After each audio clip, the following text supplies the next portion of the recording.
teman-teman, Petrus sekali lagi tidak mau mengaku Yesus sebagai gurunya.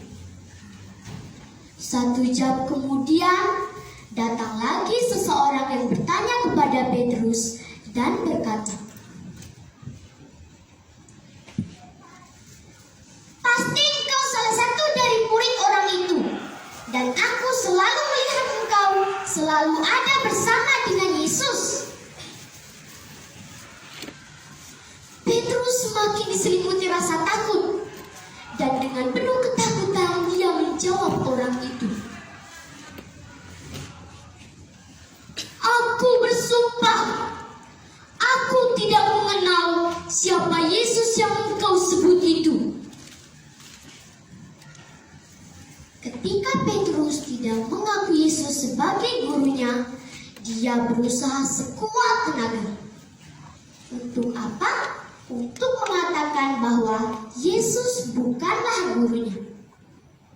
Meskipun pada kenyataannya Yesus adalah gurunya dan Petrus adalah muridnya, dan mereka selalu ada bersama-sama. Tetapi karena takut, Petrus menyangkal Yesus. "Oh, bukan, dia bukan guruku." Pada saat Petrus menyangkal Yesus yang ketiga kalinya, ayam bergogok.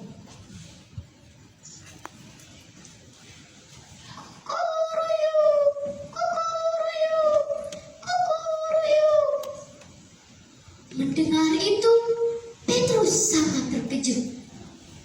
Pada saat itu, Yesus menoleh dan melihat kepada Petrus. Dan Petrus kembali teringat, lalu menangis sambil menyesali perbuatannya. Teman-teman, mengapa Petrus menangis? Dia menangis karena dia kembali teringat akan perkataan Tuhan Yesus sebelum ditangkap. "Petrus, Petrus, engkau akan menyangkal aku sebanyak 3 kali sebelum ayam berkokok." Dan Petrus menjawab, "Oh, tidak, Guru. Aku sekali-kali tidak akan menyangkal engkau." Tetapi apa, teman-teman? Ketika ada yang bertanya kepada Petrus, "Apakah engkau mengenal Yesus?" Dia menjawab,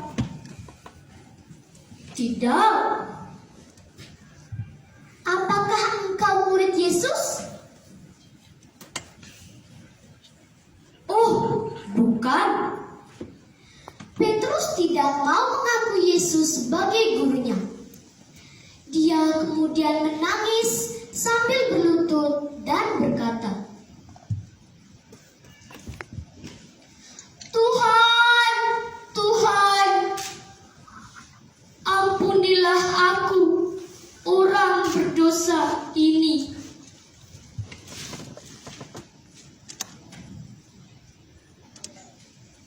Teman-temanku yang terkasih, pesan dari cerita penyangkalan Petrus ini, kita belajar untuk setia meskipun tidak sempurna.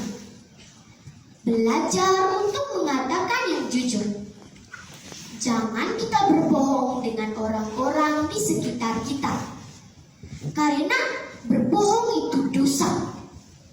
Sebab dalam ketidaksempurnaan kita akan menjadi setia meskipun ketati. Sekian dan terima kasih. Kita berikan